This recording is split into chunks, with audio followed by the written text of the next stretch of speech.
Hello, my name is Sunyoung Park, and I'm going to introduce a paper, Boats Coordinating Work in Open Source Software Projects.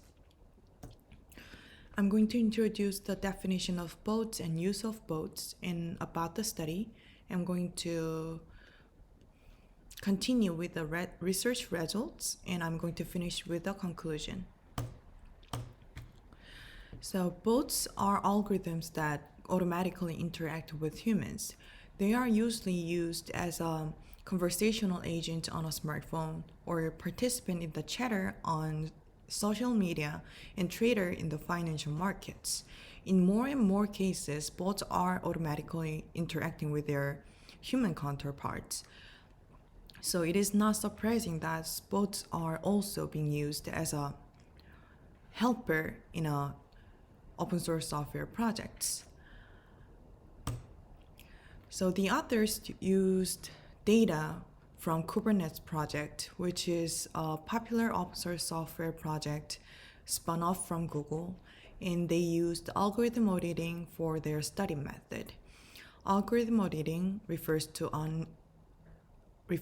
a set of analysis techniques aims at scrutinizing programmatic parts in software-enabled services.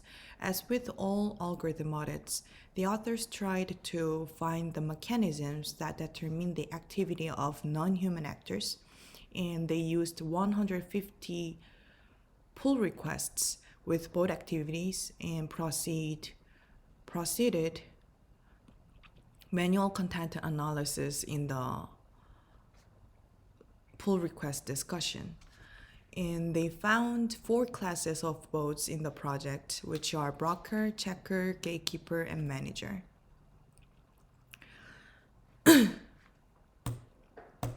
So in the Kubernetes case, the use of bots has grown steadily, and they are now integral to interaction in the project community. For instance, in 2017, almost 97% of the code change involved some bot activities, and over the same period, the volume and variety of the bot activities has grown substantially. And this chart shows a steep incline in the number and the diversity of the various bot tasks over time. I really wanted to remake this chart on my own, but I couldn't make it more visible than this one. So I just used it as it is. And the authors also found that the bot activity occurs from the very earliest point of the workflow through review, tests, and implementation of source code. They classified 4 classes of bots, which is broker, which is the simplest form among the 4 classes, and the checker, which is a little higher level than broker, and gatekeeper and manager, which is the highest level. So let's look at broker first. Brokers follow simple if this then that procedure. They are deployed to automate tasks that require little to no human involvement. So the example is, this figure illustrates how the bot is making the project members aware of the option to follow the review process elsewhere.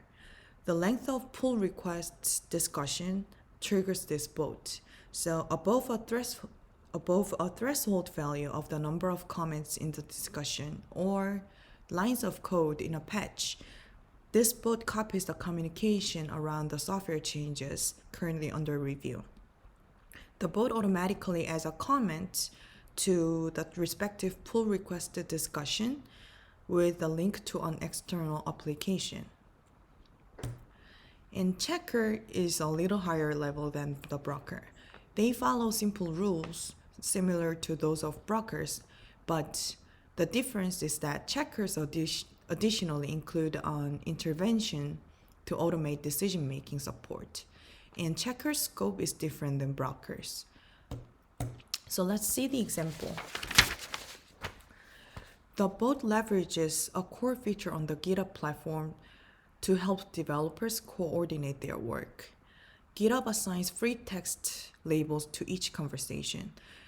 There are standard tags, but also GitHub allows for the creation of custom labels. One such custom label in the Kubernetes project is cherry pick, which refers to patches meant for major releases of the project. So the bot is triggered when a developer marks a software change with a cherry pick label, and the change with a cherry pick label, they are typically passed on to whitelisted developers for further review. And the checker acts as a mediator between the wider developer community and whitelisted developers. In this figure, community members discuss the inclusion of a suggested change in the project's release cycle and propose to label their patch cherry pick. However, the intended major release has been closed already and no longer accepts submission. So this checker bot intervenes as a consequence of the patch no longer not being associated as a major release and removes the cherry pick label automatically.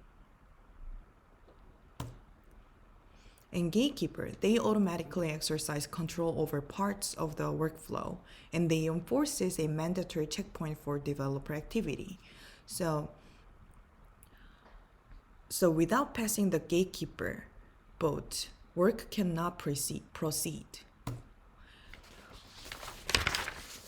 So let's see the example of Gatekeeper activity.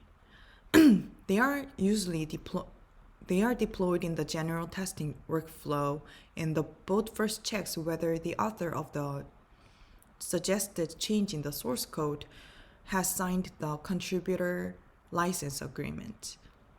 If necessary, the bot redirects the author to the respective corresponding compliance page before the developer can submit the changes for further review.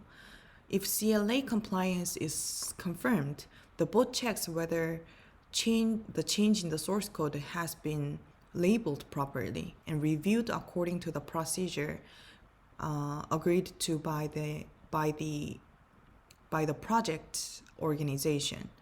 And only when all preceding checks are met, the Gatekeeper automatically forward the source code change to standardized testing. In Manager, this class of bot has the highest privilege. Their activity extends to vital development tasks, and one unique functionality of Manager bot is that the allocation and prioritization of resources. So let's see the example. The bot is triggered when a source code change has been submitted by checking whether the author is on the whitelist. If not, the bot assigns reviewers from the whitelist and tasks them with a review of the proposed changes. After the whitelisted developer reviews the changes, the manager feeds the patch into the testing workflow monitored by Gatekeeper bot. So upon completion of the standardized tests, the manager schedules the change for production according to the prioritization that is defined by the project organization. So only this manager bot and a few people in the project have a permission to schedule the code change for implementation.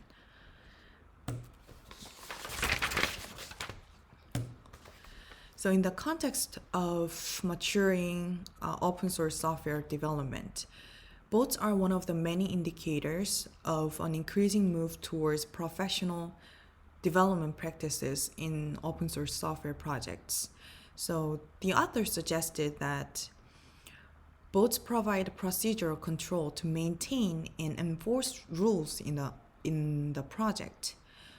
And they addressed three advantages of bots. One is developers extend their ability to coordinate development in line with the agreed upon procedures. And the second is bots take over mending tasks, which in turn frees up developers' effort so that they can use their energy somewhere else. And the third one is bots accurately relay feedback. So collectively, these three factors provide stability and reliability at scale. And also the authors found evidence of bots similar to their classification in other projects such as Node.js and Brew and Bootstrap. And Google's internal software development operation relies substantially on bots such as the ones described in this article. The authors finished their paper asserting that it is time for practitioners and scholars to recognize bots as a popular coordinating mechanism for distributed software development. So it was the last page of my presentation, and I really enjoyed reading this paper because the authors addressed the different activity of the bots, different roles of bots with an example, so it was easy to understand. And as the author addressed, I think it's going to be really helpful for organizations that are preparing to use bots in their projects, because with these examples they can know where to deploy the bots in their project. And also for maintainers and core developers, having bots is going to be really beneficial because they don't have enough time to review all the pull requests and questions from the contributors. So the bots can take over some of their jobs. So as I enjoyed this article, I hope you guys enjoyed it too. Thank you.